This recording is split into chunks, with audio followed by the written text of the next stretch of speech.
Now we are on the second lecture of lesson solutions, chemistry class 12. हमने अभी तक concentration के फॉर्मूले करे थे, अब बारी है सॉलिबिलिटी और Henry's law. So what is solubility? बच्चों सॉलिबिलिटी क्या होती है? Solubility of a substance is the maximum amount, ज्यादा से ज्यादा अमाउंट जो हम किसी स्पेसिफाइड चीज का किसी सॉल्वेंट में डिसॉल्व करते हैं at a particular temperature. Temperature नहीं चेंज करना है, at a particular temperature maximum amount that can be dissolved in a specific amount of solvent. तो भाई solubility किस पे डिपेंड करेगी? Depends on nature of solute, nature of solvent और दो बातें और, टेम्परेचर एंड प्रेशर। सॉल्यूट और सॉल्वेंट की जब हम बात करते हैं तो अधिकतर हमारे को ध्यान आता है लाइक डिसॉल्व लाइक, जैसे पोलर पोलर में डिसॉल्व हो गया, नॉन पोलर में डिसॉल्व हो गया, अधिकतर यही देखा जाता है। मगर जो दो अदर इंपॉर्टेंट फैक्टर्स है वो है टेम्परेचर एंड प्रेशर, जिनको हमें डिटेल में अच्छे से समझना है। तो पहला केस लेते हैं, जब हम बात करें solubility of solid in liquid. अगर हम किसी सॉलिड को लिक्विड में डिसॉल्व कर रहे हैं तब क्या होगा? तो कुछ main terms before going in the effect of temperature and pressure. First है बच्चों, when a solid solute is added to the solvent, some solute dissolves and the concentration increases in the solution. This process is called dissolution. जब हमने solid solute को किस में dissolve करना है?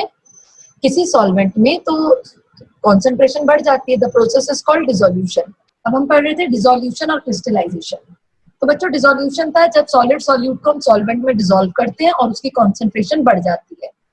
मगर क्रिस्टलाइजेशन प्रोसेस तब कहलाता है जब सॉल्यूट के पार्टिकल ऑलरेडी प्रेजेंट सॉल्यूट जो सॉल्यूशन में था उसको सेपरेट कर देते हैं, then this process is called crystallization. हम नए सॉल्यूट पार्टिकल्स डाल रहे हैं, ये सॉल्यूट पार्टिकल कोलाइड कर रहे हैं ऑलरेडी प्रेजेंट सॉल्यूट पार्टिकल्स के संग, तो कुछ पार्टिकल्स नीचे सेटल हो जाएंगे and the process is known as crystallisation.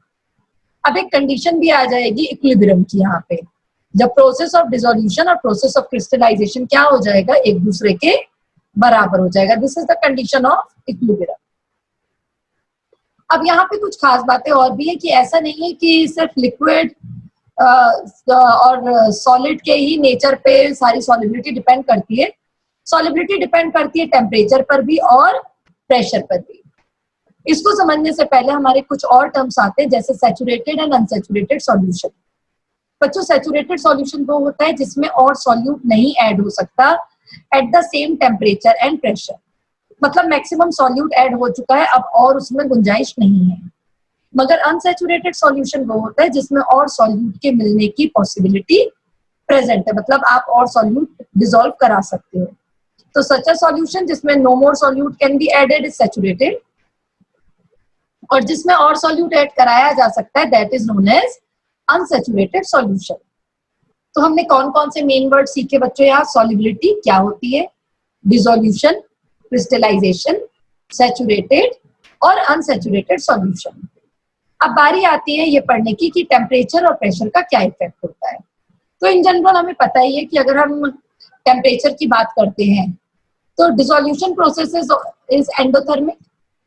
If a nearly saturated solution is considered nearly saturated solution, then the dissolution process is endothermic and the solubility should increase with the rise in temperature.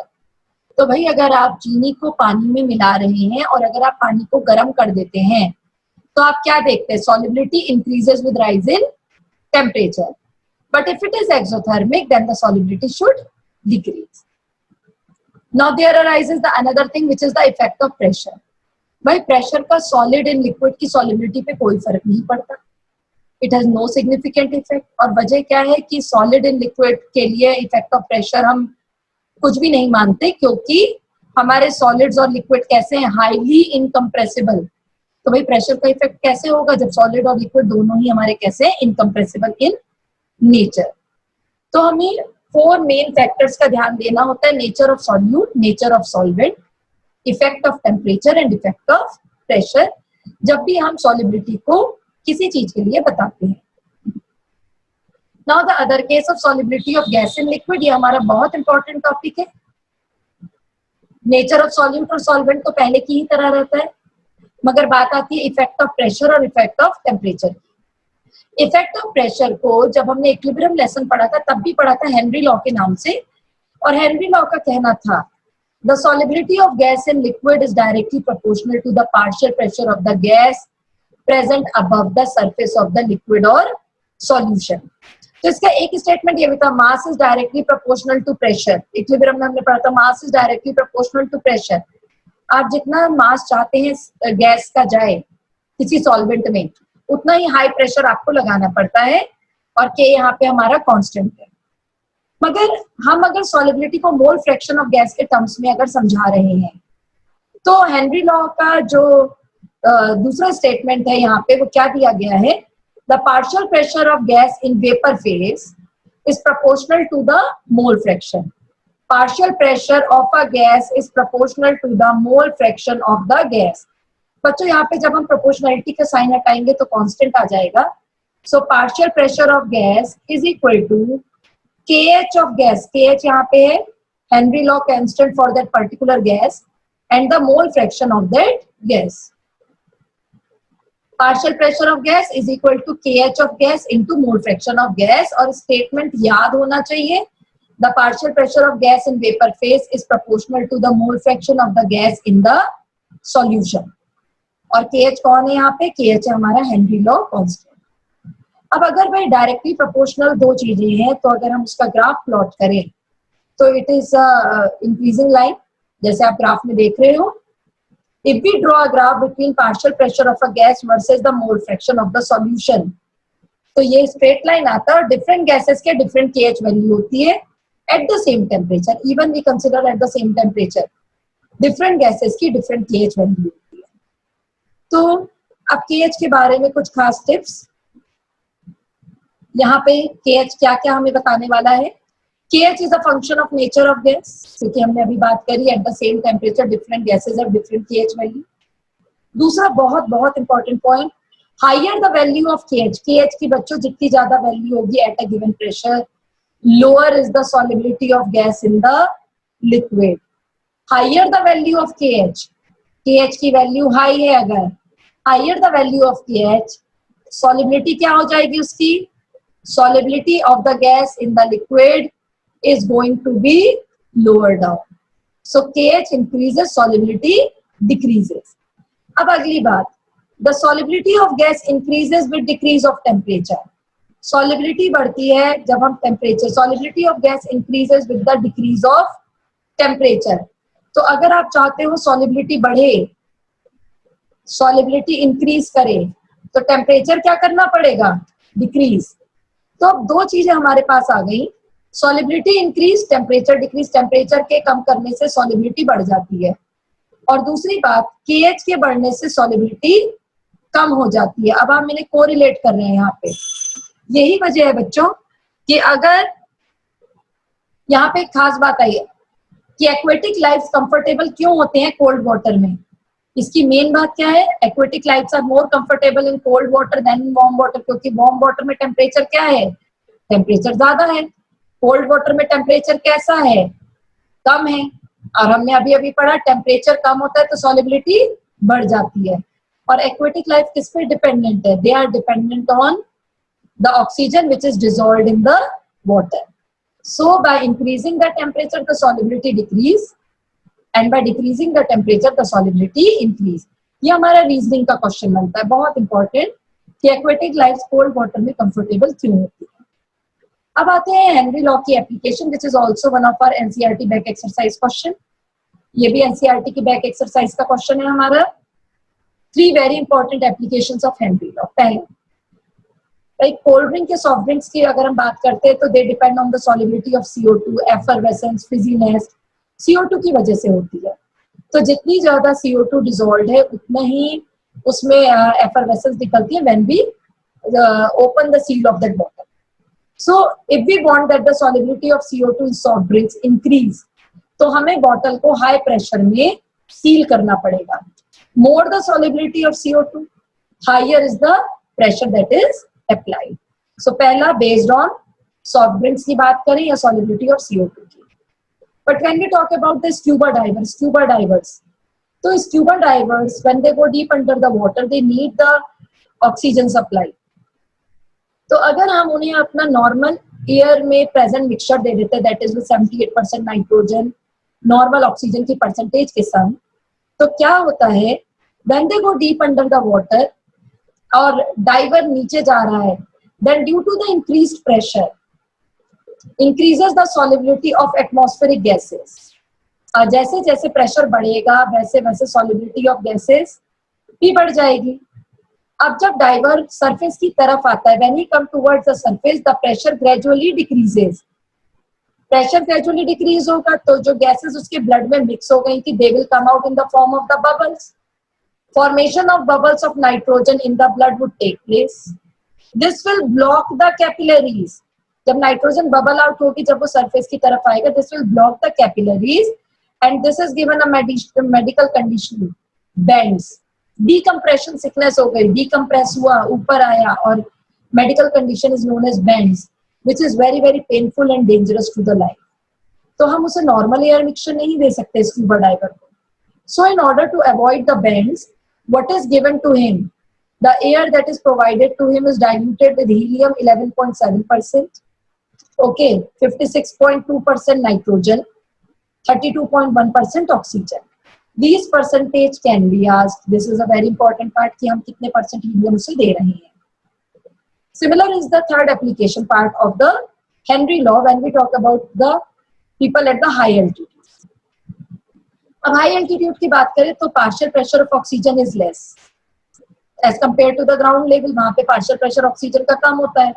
अगर oxygen का partial pressure वहां कम है तो low concentration of oxygen in the blood हो गए.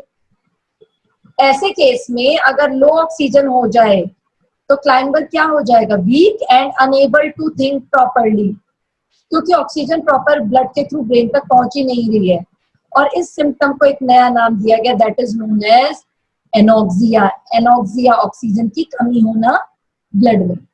So when we are talking about the three application parts of Henry law in our life, so first is related with the soft drink and CO2, the second is related with the scuba diver, and the third, which is related to the anoxia term, it is high altitude and partial pressure of oxygen. ये तो बात थी बच्चों जब हम बात कर रहे थे गैस इन लिक्विड की. अब हमारा टॉपिक आ गया इफेक्ट ऑफ टेम्परेचर. टेम्परेचर का क्या इफेक्ट होता है अगर हम गैस इन लिक्विड की सॉल्युबिलिटी की बात करें तो बहुत सिंपल सी बात है. अगर हम टेम्परेचर को बढ़ाते हैं तो गैसेस की सॉल्युबिलिटी क्या हो जाती है, कम हो जाती है, decrease with rise in temperature. इसके लिए हम ली चटलियर प्रिंसिपल को फॉलो कर रहे हैं. When dissolved, the gases molecules are present in liquid phase, and the process of dissolution can be considered too similar to condensation. Heat is evolved in the process. So dissolution process involve dynamic equilibrium, and this follows the Lee-Chatelier's principle. बहुत important line, very important. Since dissolution is an exothermic process, the solubility should decrease with increase of temperature. As you increase the temperature, the solubility of gas in liquid decreases. तो अगर भाई temperature को बढ़ा दोगे तो जो gas अभी तक उस लिक्विड में सॉल्युबल थी वो धीरे धीरे करके उसकी सॉल्युबिलिटी कम होनी शुरू हो जाएगी. तो हेनरी लॉ पढ़ा हमने, इफेक्ट ऑफ टेम्परेचर पढ़ा, गैस इन लिक्विड के बारे में. अब हेनरी लॉ से रिलेटेड कुछ न्यूमेरिकल करते हैं. एनसीईआरटी के इन-टेक्स्ट क्वेश्चन है, ये बहुत अच्छे इन-टेक्स्ट क्वेश्चन है. पहला इन-टेक्स्ट क्वेश्चन बच्चों, H2S is a toxic gas with rotten egg-like smell. हम लैब में भी देखते हैं कि H2S की गैस rotten egg-like होती है. ये क्वालिटेटिव एनालिसिस में काम आती है. And if the solubility of H2S in water, मान लेते हैं कि सॉल्युबिलिटी जो H2S की हमें वाटर में दी गई है वो एसटीपी कंडीशन पे 0.195 मोलर है. Molality 0.195 molar. अब हमें क्या कैलकुलेट करना है, we have to calculate the Henry law constant here. पहले टर्म्स लिख ले, क्या क्या निकालना है. First is Henry law constant KH is equal to question mark. किसके लिए, H2S के लिए. अब मोलैलिटी ऑफ H2S हमें गिवन है स्मॉल m H2S 0.195. जब भी हम 0.195 m लिखते हैं इसका मतलब होता है 0.195 मोल, जिसके भी बारे में बात करेंगे जैसे H2S, in 1 kg of solvent. क्या लाइन का मीनिंग है? When we are talking about molality, that is इतने moles of solute in 1 kg of solvent. 1 kg solvent हमने वाटर ले लिया, तो number of moles of water is equal to 1 kg that is 1000 upon 18 molar mass, यानी कि 55.5. Okay, और number of moles of H2S हमें question में मिल ही गए हैं, 0.195 mole of H2S. Henry law constant निकालना है, फॉर्मूला सोचा, partial pressure of H2S is equal to Henry law constant of H2S into mole fraction of H2S. तो बच्चों हमें मोल तो मिल गया मगर मोल फ्रैक्शन नहीं मिला. So let us start with the work कि मोल फ्रैक्शन क्या है. मोल fraction of H2S is equal to number of moles of H2S upon number of moles of H2S plus number of moles of water. Now, moving with the part that is mole fraction of H2S, क्या आ गया हमारे पास? number of moles of H2S 0.195, नीचे 0.195 plus 55.5. Solve करेंगे values को और mole fraction का answer हमारे पास आ जाएगा अप्रोक्सीमेटली 0.0035. तो मोल फ्रैक्शन हमें मिल गया. KH हमें कैलकुलेट करना है. Now what about the partial pressure? तो partial pressure at STP for any of the gas is taken as 0.987 bar. बच्चों ये आपको याद होना चाहिए कि partial the pressure at STP is 0.987. Pressure at STP is equal to 0.987 bar. ये question में गिवन नहीं है, you must remember this. Then KH of H2S into mole fraction की जगह उसकी वैल्यू सब्स्टिट्यूट करा लेते हैं 0.0035. So what is the value of KH now? KH is equal to 0.0987, 0.987, not 0 here. It is 0.987 divided by 0.0035. Calculate करेंगे और answer हमारा approximately आ जाएगा 282 बार. सो KH फॉर H2S का KH हमारा आ गया कैलकुलेट करके 0.987 upon 0.0035, that is 282 bar. Now coming to the another in-text question, Henry law constant for CO2 is given. Answer करते हैं इसका भी. KH for CO2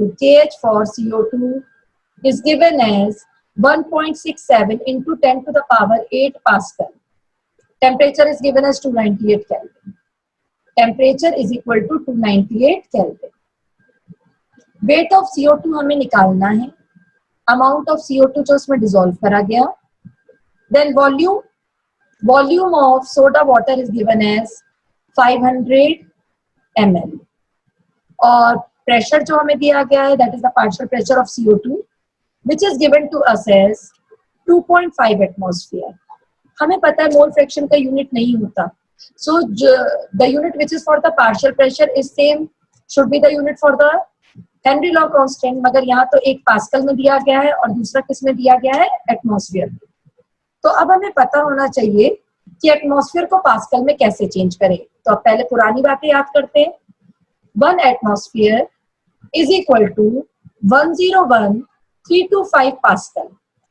ठीक है, तो अब एटमॉस्फेयर को पास्कल में बदलते हैं ताकि यूनिट्स हमारे सेम हो जाएं. 2.5 into 101,325, इससे हमारा प्रेशर ऑफ CO2 भी पास्कल में आ जाएगा. Now let us put the values here. Partial pressure of CO2 is equal to KH of CO2 into mole fraction of CO2. यहां से मोल फ्रैक्शन ऑफ CO2 निकाल लेते हैं. Partial pressure of CO2 upon KH of CO2. Partial pressure of CO2 क्या गई है हमारे पास value इसकी? 2.5 into 101,325. ओके, और K की वैल्यू हमारे को KH की दी गई है 1.67 into 10 to the power 8. हम इसे कैलकुलेट करेंगे पार्शियल मोल फ्रैक्शन की वैल्यू के लिए और ये हमारी अप्रोक्सीमेट आ गई 1.517 into 10 to the power -3. This is the value for the mole fraction. मगर हमसे क्वेश्चन में बच्चों मोल फ्रैक्शन नहीं पूछा है, हमसे पूछा है अमाउंट ऑफ CO2. तो भाई मोल फ्रैक्शन का फॉर्मूला लगाते हैं.